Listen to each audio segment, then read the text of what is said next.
Welcome back to burning issue. AP రాజకీయాలన్నీ Chandrababu arrest చుట్టూనే తిరుగుతున్నాయి. తలా తోకాలేని కేసులో ఒక్క ఆధారం కూడా చూపించకుండా చంద్రబాబును అరెస్ట్ చేశారని టీడీపీ నేతలు అంటున్నారు. పైగా కావాలనే కోర్టుల్లో కేసులు సాగదీస్తున్నారని ఫైర్ అవుతున్నారు. అయితే దీనికి కౌంటర్గా చట్టం తన పని తాను చేసుకుపోతుందని వైసీపీ నేతలు అంటున్నారు. సరిగ్గా ఇదే సమయంలో బాబు అరెస్టుపై హాట్ కామెంట్స్ చేశారు జగన్. చంద్రబాబుపై తనకు ఎలాంటి కక్ష లేదన్నారు. అయితే మొన్నటికి మొన్న నిడవదోలులో జరిగిన బహిరంగ సభలో తీవ్రంగా విమర్శలు చేసిన జగన్ ఒక్కసారిగా టోన్ మార్చడానికి కారణమేంటి? నిజంగానే జగన్ సెల్ఫ్ డిఫెన్స్లో పడ్డారా? చంద్రబాబు అరెస్ట్ టైంలో జరిగిన డ్యామేజ్ని కవర్ చేసే ప్రయత్నమా? ప్రజల్లో సానుభూతి పెరగడంతో జగన్ స్వరం మార్చారా?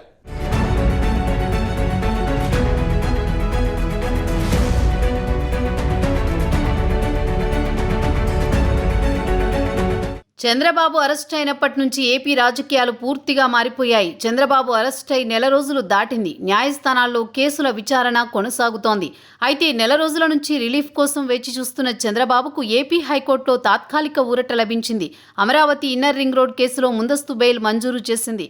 ఈ కేసులో పీటీ వారెంట్ అరెస్టులపై ఎలాంటి ఆదేశాలను ఇవ్వొద్దని విజయవాడ ఏసీబీ కోర్టుకు ఆదేశాలు జారీ చేసింది.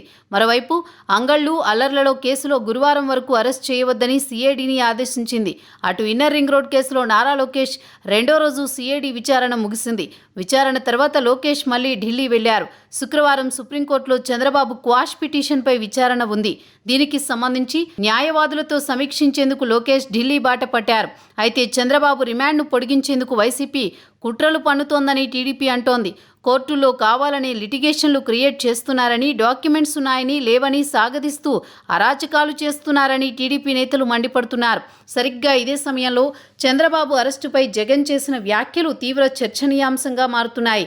బాబును అరెస్ట్ చేయడంలో ప్రభుత్వానికి ఏ సంబంధం లేదని, అది చట్టం చేసిన పని అని జగన్ అన్నారు. అసలు చంద్రబాబు అరెస్టు సమయంలో తాను ఇక్కడ లేనని లండన్లో ఉన్నట్లు చెప్పుకొచ్చారు. అయితే జగన్ మాటలను నమ్మే పరిస్థితి లేదని అభిప్రాయాలు వ్యక్తమవుతున్నాయి. సాధారణంగా ప్రతిపక్ష నేత 14 ఏళ్లు సీఎంగా చేసిన వ్యక్తిని అరెస్ట్ చేయాలంటే సిఐడి ప్రభుత్వానికి సమాచారం అందిస్తారు.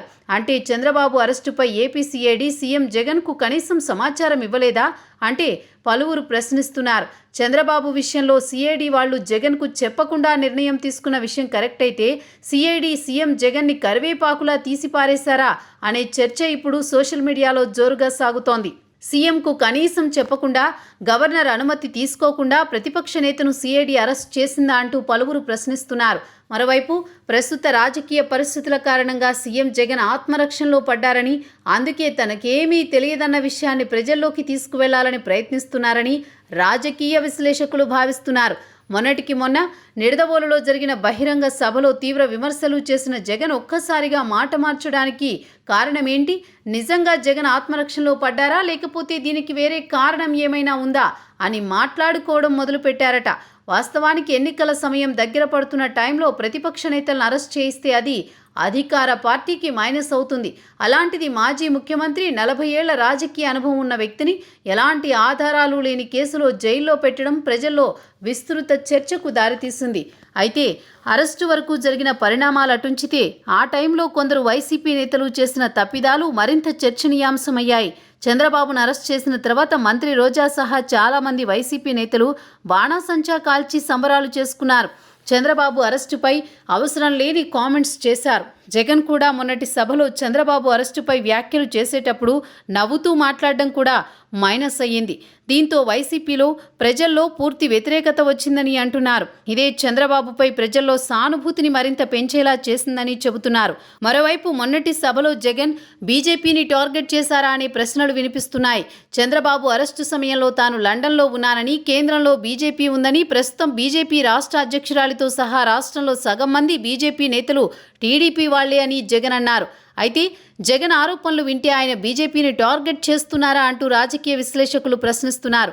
వచ్చే ఎన్నికల కోసం జగన్ మళ్లీ మైండ్ గేమ్ ప్రారంభించారని, కేంద్రంతో కలిసే చంద్రబాబును జగన్ అరెస్ట్ చేయించారని, అందులో ఎలాంటి సందేహం లేదనే టాక్ వినిపిస్తోంది. ఇందులో భాగంగానే ఇప్పుడు నింద మొత్తం బీజేపీపైనే నెట్టాలని జగన్ భావిస్తున్నారని పలువురు అభిప్రాయపడుతున్నారు.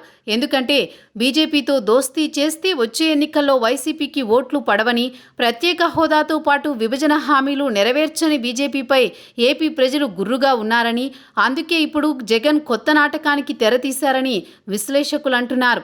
అసలు తాను ఇండియాలోనే లేని సమయంలో చంద్రబాబును కేంద్రమే అరెస్ట్ చేయించిందన్న రీతిలో జగన్ వ్యాఖ్యానించడం ఇప్పుడు రాజకీయ వర్గాల్లో చర్చకు దారితీసింది.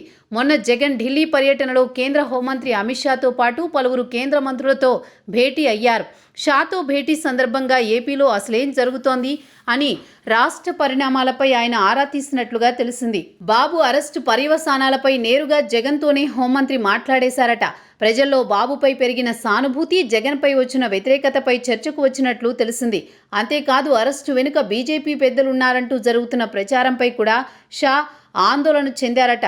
దీంతో పాటు టీడీపీ ఎంపీలు లేఖ రాయడం, ఢిల్లీలో లోకేష్ రాష్ట్రపతిని కలిసి బాబు అరెస్టుపై ఫిర్యాదు చేయడం, ఇవన్నీ కూడా భేటీలో ప్రస్తావనకు వచ్చాయని సమాచారం. సుమారు అరగంట సేపు షా, జగన్ మధ్య మాటామంతి జరిగినా చంద్రబాబు గురించే సుమారు 15 నిమిషాల పాటు చర్చించారట. ఫైనల్గా సమావేశం అసంతృప్తిగానే జరిగిందని వైసీపీ శ్రేణులే లోలోపల చెప్పుకుంటున్న పరిస్థితి. వాస్తవానికి జగన్ ఏదో చర్చించాలని వెళితే ఇలా సీన్ మొత్తం రివర్స్ అయిందట. మరోవైపు ఇప్పటికే రాష్ట్రంలో తెలుగుదేశం, జనసేన మధ్య పొత్తు కుదిరింది. బీజేపీ ఈ కూటమిలో చేరుతుందని ఊహాగానాలు వస్తున్నాయి. అయితే తాజాగా సీఎం జగన్ వ్యాఖ్యలు బీజేపీకి ప్రతికూలతగా మారుతాయని, ఆ 3 పార్టీల మధ్య గ్యాప్ వచ్చేందుకే ఈ వ్యాఖ్యలు చేశారని ప్రచారం జరుగుతోంది. ఇప్పటికే ఈ కేసులో కేంద్ర పెద్దల పాత్ర ఉందన్న ఆరోపణలున్నాయి. దానికి మరింత బలం చేకూర్చేలా జగన్ వ్యాఖ్యానించారు. దీంతో బీజేపీ, టీడీపీ, జనసేనలకు అంతర్యుద్ధం ప్రారంభమవుతుందని, ఒకవేళ పొత్తు కుదుర్చుకున్నా అనుకున్న ఫలితాలు రావని, అందుకే జగన్ ఇలా మాట్లాడారు అనే సందేహాలు వ్యక్తమవుతున్నాయి. ఇది ఇవాల్టి బర్నింగ్ ఇష్యూ. తిరిగి మరో ఎపిసోడ్తో మళ్ళీ కలుద్దాం. అంతవరకు సెలవు. నమస్తే.